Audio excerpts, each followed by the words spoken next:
Counsel. May it please the court, I'm Robert Hauser. With me is Robert Sweetapple. We represent the appellants Plaza La Mer and South Square. The issue on the merits is prevailing party fees and costs, but of course we did receive the order yesterday inquiring about jurisdiction, and so I'm completely ready to discuss that as well. How is this a final appealable order where the same order decided one party was prevailing, one party wasn't, one party would get fees, the other wouldn't, and there's some more work to be done as to those same parties and how much is going to be awarded? Well, there's two controlling cases that answer the question. The short answer is we had to appeal it or we would have waived any right of appeal. We don't have the ability, the luxury of waiting for Judge Haffel to liquidate whatever amount, if any, of fees and costs that he's going to award on their motions for attorneys' fees and costs.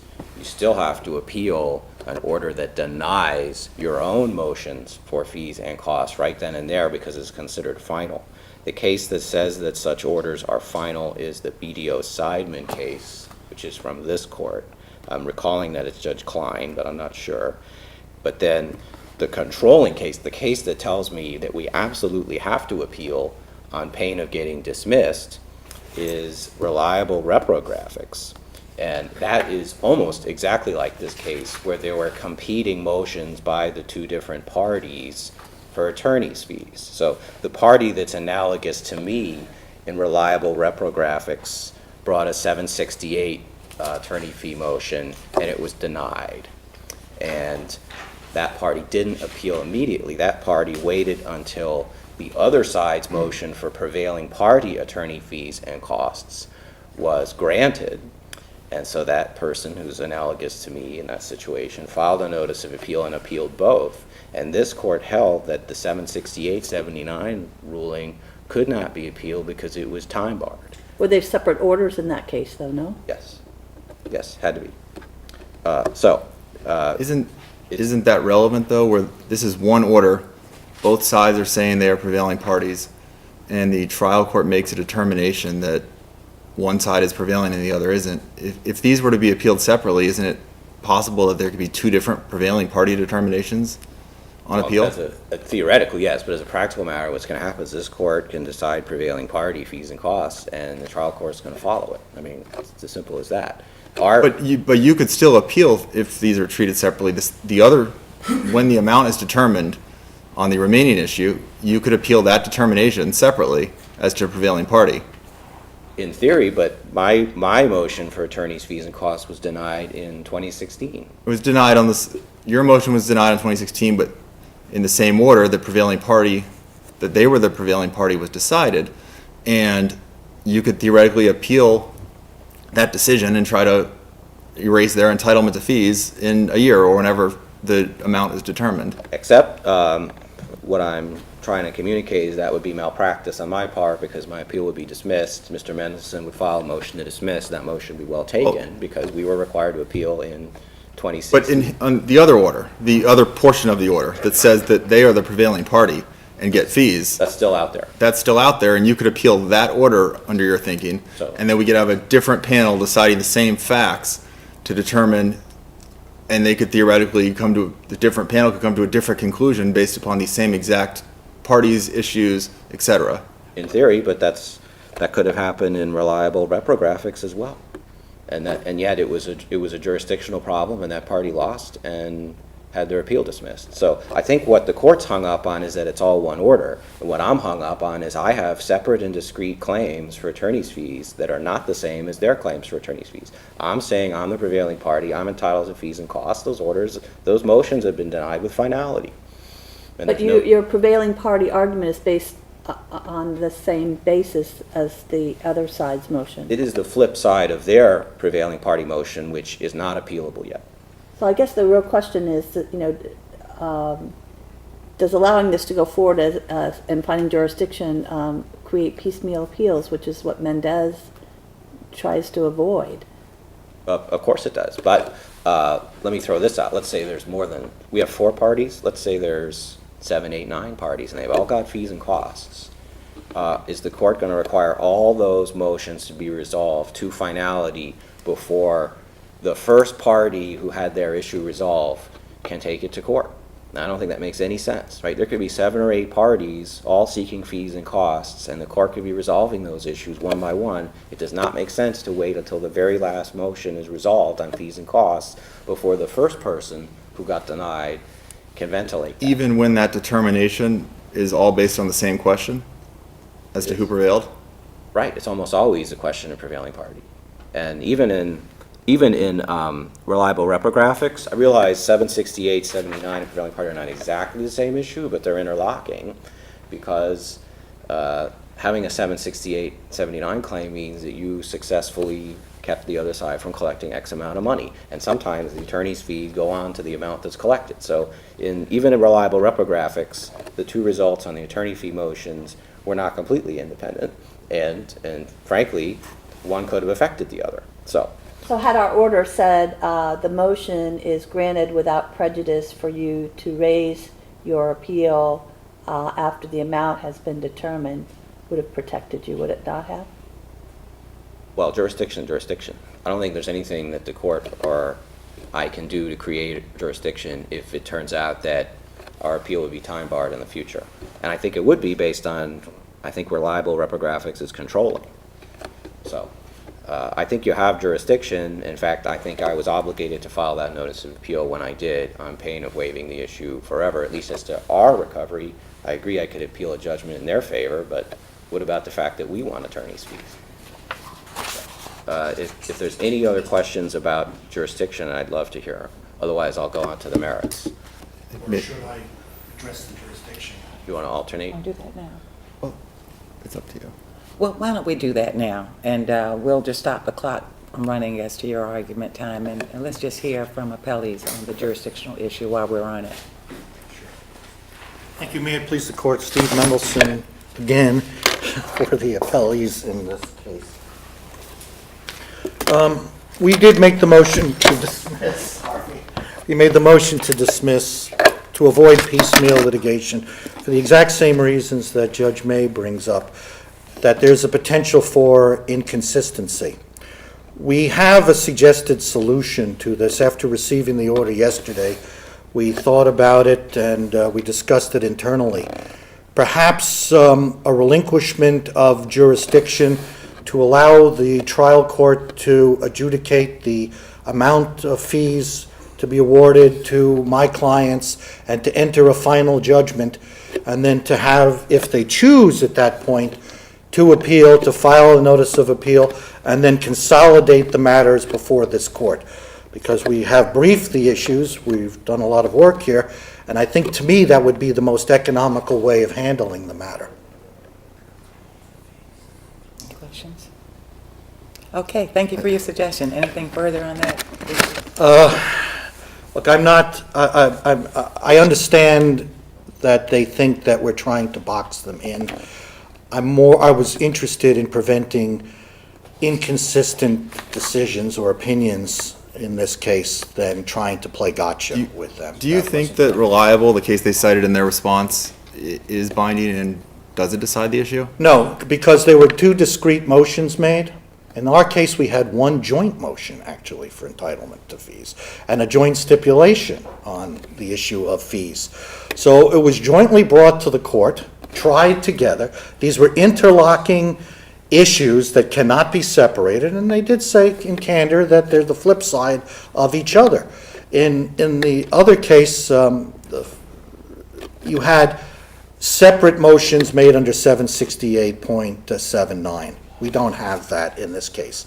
We have 1 contractual provision that both parties contest as to who the prevailing party is under. So this really is the exact intertwined, inseparable issue. That was not the case in the prior 4th PCA decision.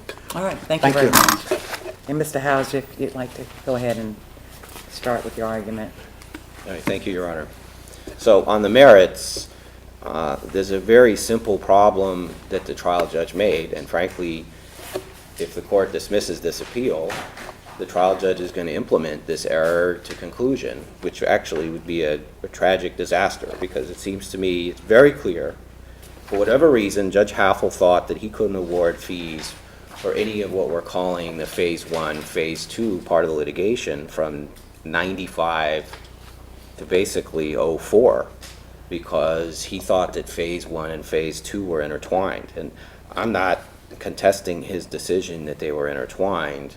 That's certainly a plausible view, but the fact that they're intertwined doesn't mean that the prevailing party as to Phase 2 gets 0 fees.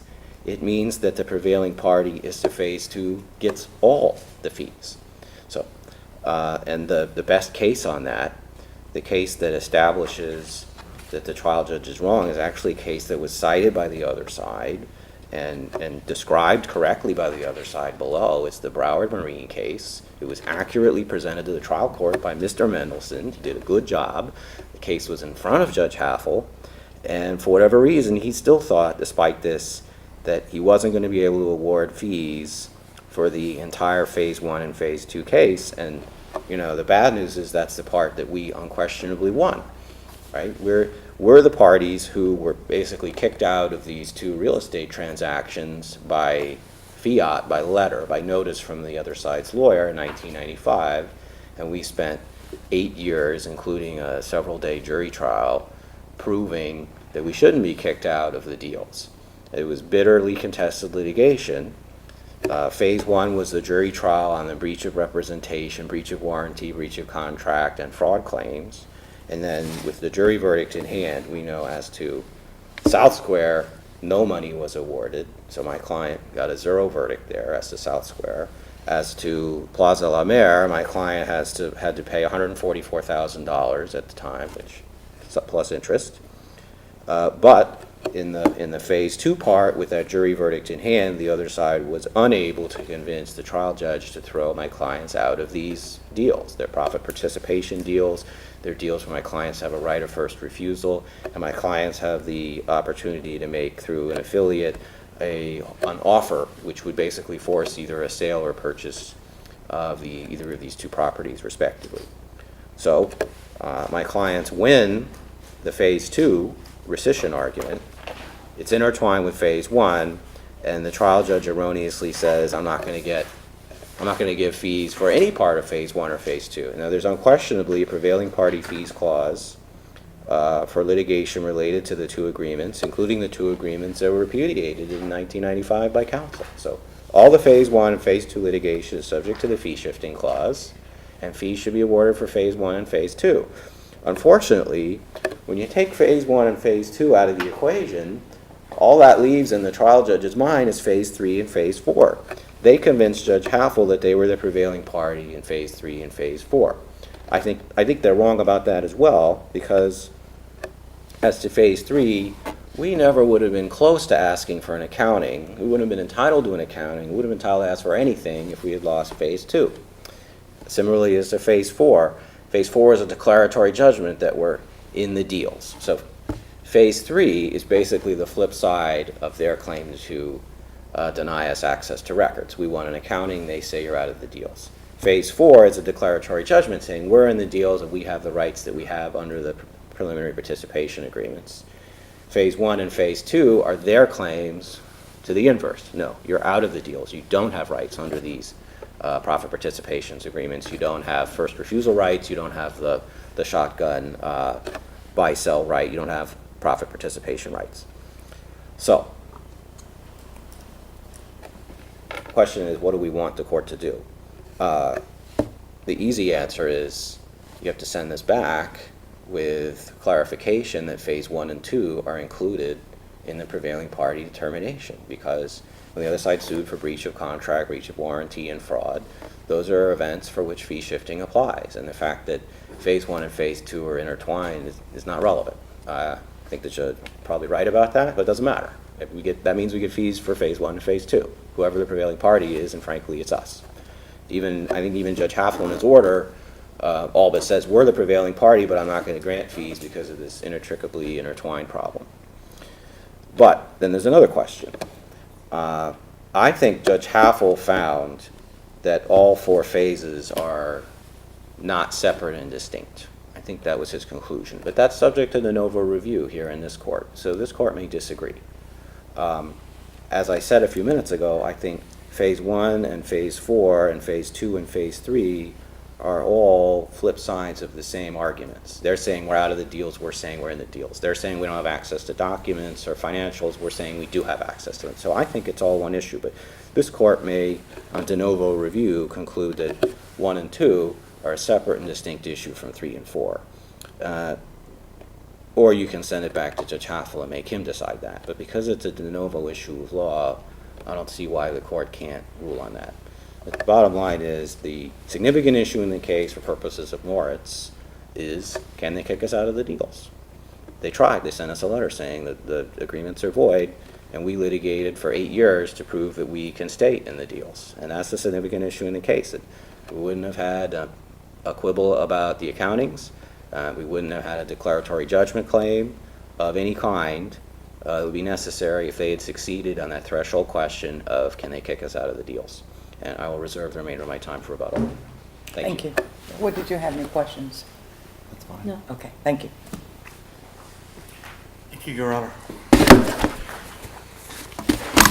Mr. Hauser's argument is essentially, let's retry the case, and his arguments are factual. He's making a closing argument, essentially, to a court, a trial court, not an appellate argument.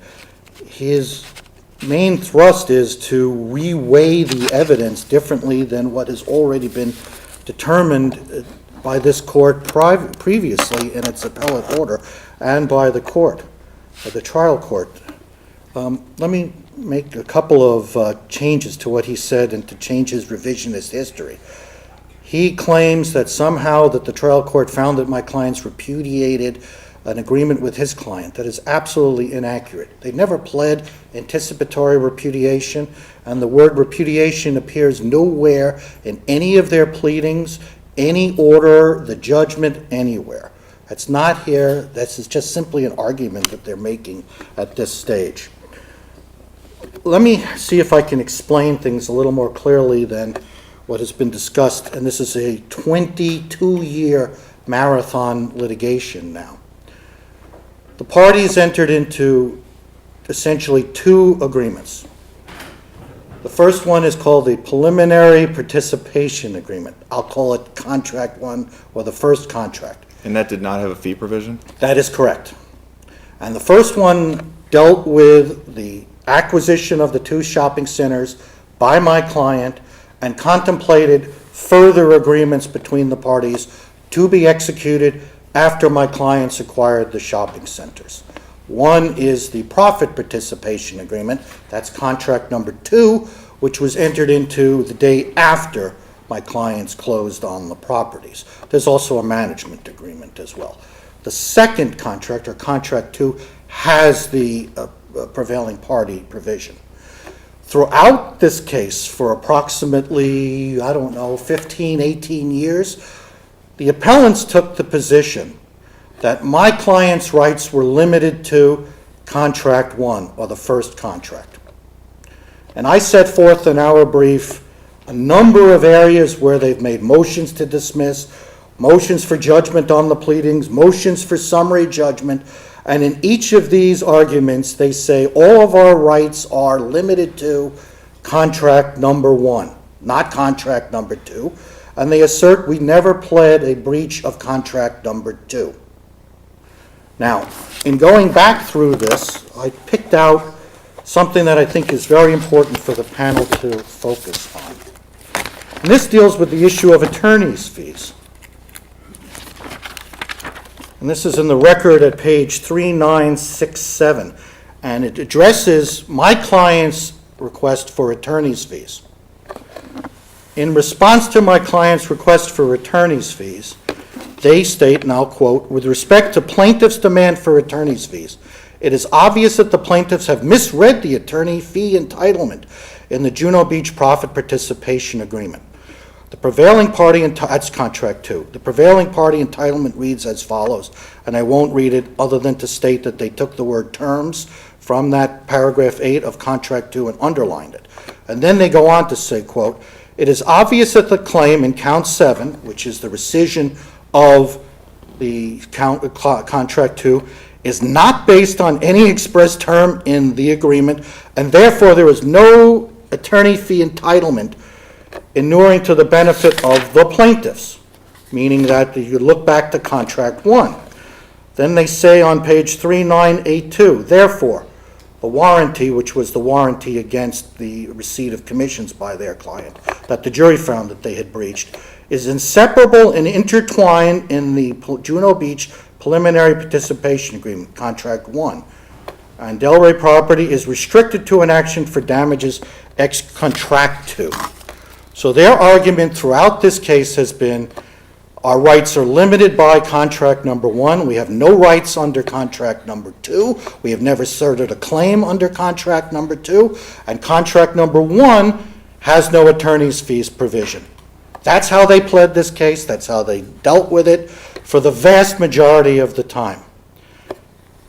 When it came time for them to assert attorney's fees regarding their rescission claim, their win in beating back our rescission claim, they ignore this entire argument that they make and say, no, don't look to the first contract. And in fact, in their initial brief, they don't even mention the first contract at all. All they say is the fact of an early agreement is just irrelevant.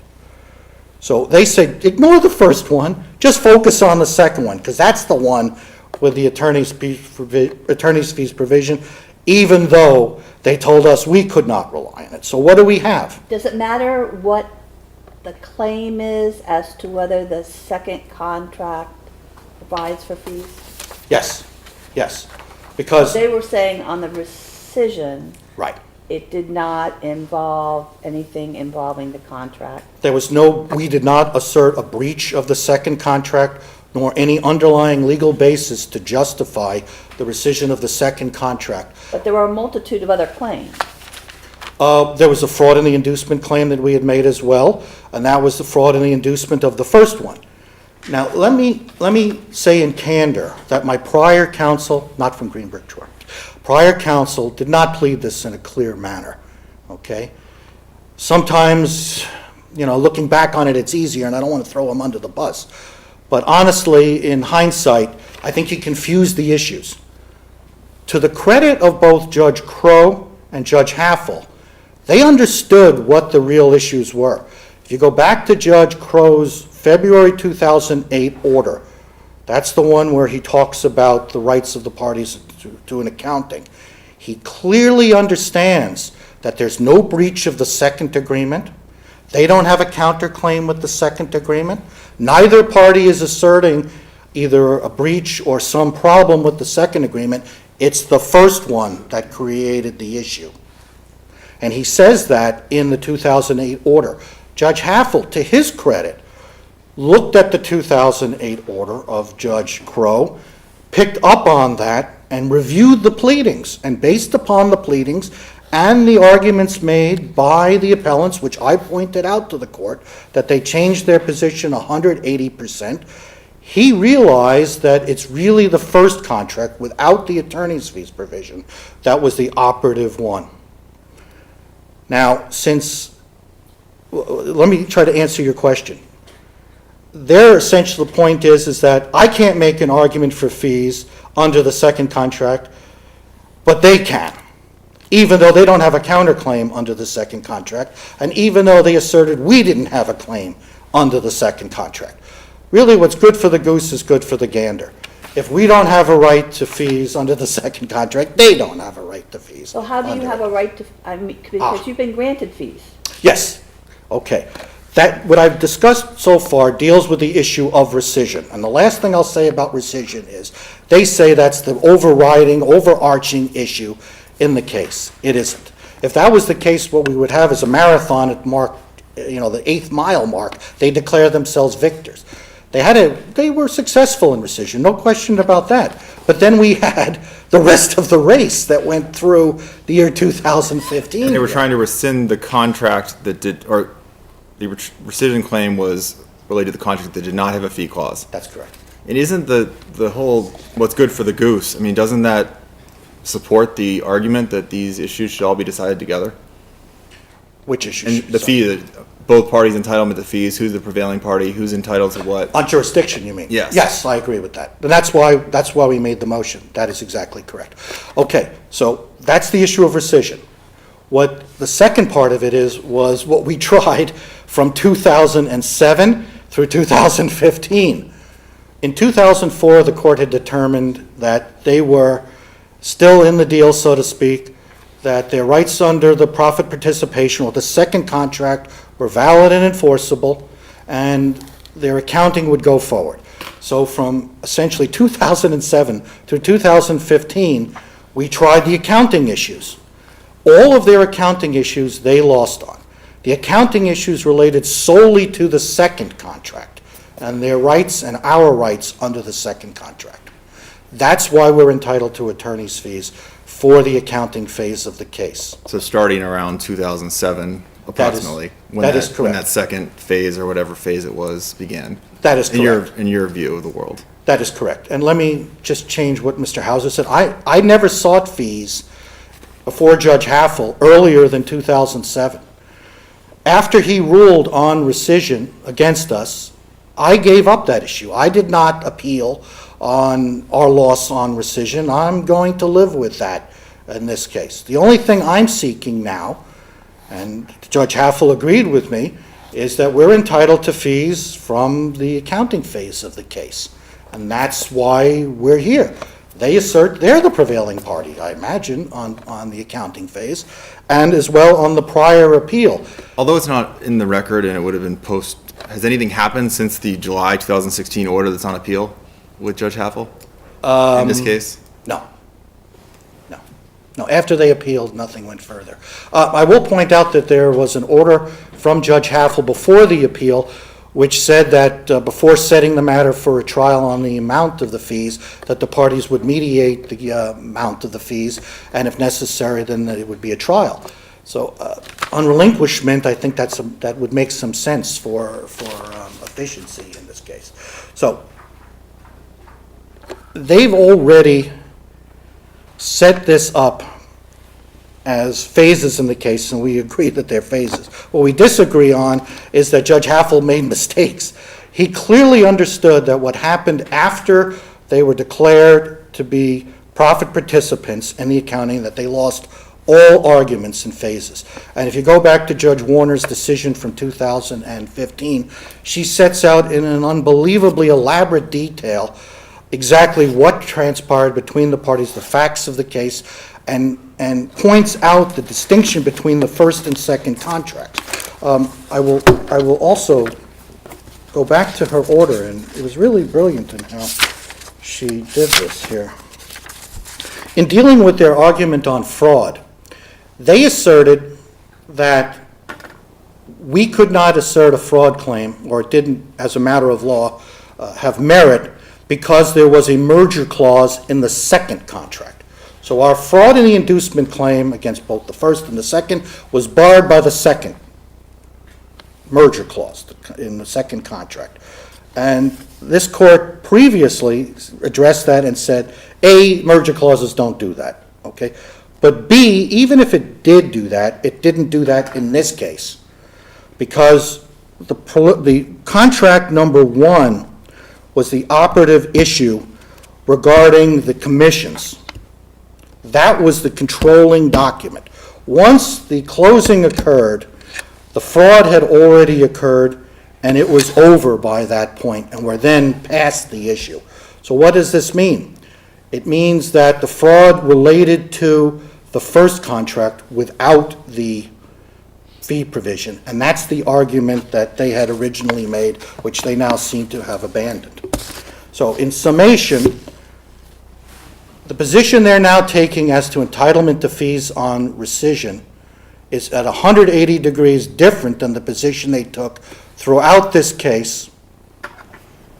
As to the second phase on the accounting part of it, the significant issue is not the fact that they got the accounting, it's what the accounting showed. And on all of the issues that they brought before the trial court and this court, they lost on all of them. It's like Is it- winning the battle but losing the war. Well, a minor battle that they won, right. Exactly correct. Court doesn't have any other questions for me. I've concluded my argument. Thank you all. Thank you so much. Mr. Hauser? Thank you, Your Honor. I'm puzzled that they're persisting with the idea that Phase 1 and Phase 2 might not be subject to fee shifting. Our position in the fee litigation below, and it may be that somebody argued something else 5 years or 10 years earlier in the course of litigation, but our position in the litigation below, in front of Judge Happel, is the threshold and significant issue in this litigation was the alleged right of the plaintiff to rescind and cancel the profit participation agreements. Plaintiffs alleged the counter defendants had no rights as profit participants because of fraud, breach of contract, etc. Counter plaintiffs denied the claims and alleged that they were profit participants and sought an accounting and declaration of rights. Despite all claims and affirmative defenses asserted by the plaintiffs, the court ruled that the profit participation agreements had not been breached and could not be rescinded. The court rejected all factual and legal attacks lodged as to the enforceability of the agreements, leaving counter defendants as profit participants in these ongoing investments. So that's what Phase 1 and Phase 2 about is, and I frankly don't comprehend any suggestion, especially given their observation that we lost the appeal. I'm confounded by the idea that the agreements that control these people with fee shifting in them don't provide for fee shifting in their 8 years of litigation to get out of those agreements. And they sent us a letter, the letter from 1995, that's, I think it's quoted in our brief, to Mr. Soucy, counsel, that says the agreements are void. We declare them void. So in 1995, they declared the agreements void, and they litigated for 8 years to not have those agreements, and those agreements have fee shifting provisions, and they lost, which means we get fees for Phase 2. And if Phase 2 is included, we get Phase 1 also, because you can't litigate Phase 2 without Phase 1. So clearly there's an entitlement for South Square and Plaza La Mer for Phase 1 and Phase 2. Now he says, well, they won Phase 3 and Phase 4. That requires the court to do one of two things. Either you can say Phase 1 and Phase 2 are separate and distinct, and fees for one don't control fees for the other. That's fine. That would be a de novo issue for you. On the other hand, you could say Phase 1 and Phase 2 and Phase 3 and Phase 4 are all basically aspects of the same cause of action. They're saying one thing, we're saying the opposite. They want us out, we want in. In that case, there is only one prevailing party for the whole litigation. And so what is the biggest question that was decided below? The biggest question that was decided below is the question that was decided first in the jury and then non-jury proceedings, is can they kick us out of the deals? Nothing else matters if we get kicked out of the deals. And the fact of the matter is, to this day, because of all that successful litigation, we're still in the deals, we still have the first refusal right, we still have all the contract rights that are in there, and we're going to get a big check someday when these properties sell. So that's the effect of the litigation if it's all one issue and one prevailing party. And I would conclude by saying this court awarded prevailing party attorney's fees for the appeal. And I can't imagine that the court would have done that, and that's in the Judge Warner panel. And on that note, I mean, in that motion, you were basing the motion for fees in that case, which was granted, the three parties' motions were granted, but it was based on the profit participation agreement. Yeah, it never occurred to me when I drafted those motions 4 years ago that, well, the profit participation agreement fee shifting doesn't apply to some part of this appeal. Of course it does. I mean, to me, that makes no sense. Is there a fee provision in the profit participation agreement? Paragraph 8. Paragraph 8. So there's a fee provision in the profit participation agreement, but not the preliminary. Which one is there? Which is in the contract 1 and 2? Contract 1 would be considered preliminary. Okay. So I'm here asking the court to award fees under what he calls contract 2. Paragraph 8 has fee shifting.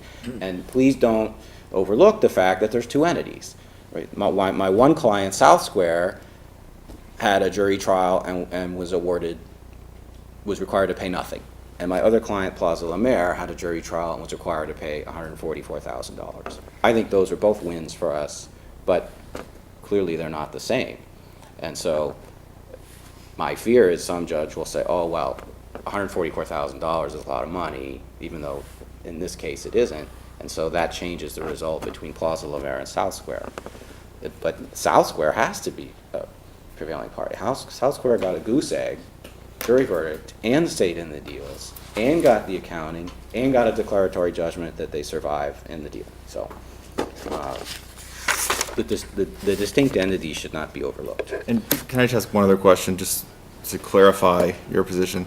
The rescission claim you're saying was take everything else out of it that happened after, but their claim for rescission, that pleading, was solely based on the contract that did not have a fee shifting provision, or you're saying you can't separate that out, even though that pleading itself was only based on? I'm going to try to be precise. Contract 1, the preliminary agreement, had a warranty and a representation in it that they said and successfully proved was breached.